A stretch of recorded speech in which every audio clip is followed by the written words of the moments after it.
Bwana, ni yule tena Sultan Labika. Leo yuko pande za Chanika Kongwale. Anakuletea mjengo huu hapa, nyumba kali, nyumba safi, nyumba kubwa kama unavyoiona.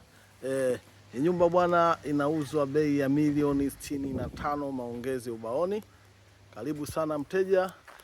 Nyumba yetu kama unavyoiona, nyumba imekamilika kabisa.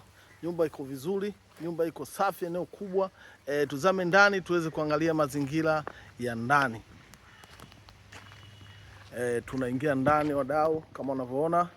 Naingia ndani. Bwana, mjengo wetu ndio hapa.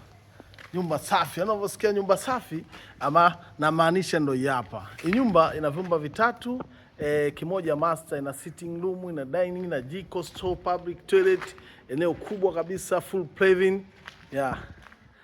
Nyumba yetu inauzwa milioni 65, maongezi ubaoni. Hainaga ubabaishaji kabisa, nyumba imenyoka, nyumba nzuri. Yes, kama unavyoiona nyumba yetu hapa, nyumba nzuri kabisa. Nyumba ina vyumba vitatu, ina sitting room, ina dining, ina jiko, ina store, pia ina public toilet kabisa. Nyumba yetu inapatikana Chanika Kongwale. Unaweza kumiliki nyumba hii hapa. Karibu sana mteja. Karibu sana mteja. Hii nyumba sio kukosa kabisa. Unaikosaje? Full maji. Maji yanapatikana kama unavyoona, maji yanamwagika. Eneo kubwa kabisa, eneo zuri safi kabisa. Nyumba kama unavyoiona. Hii nyumba ina vyumba vitatu, sebule, dining, jiko, store, public toilet.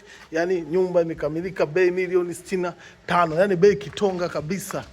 Wai sasa mteja uweze kumiliki nyumba hii.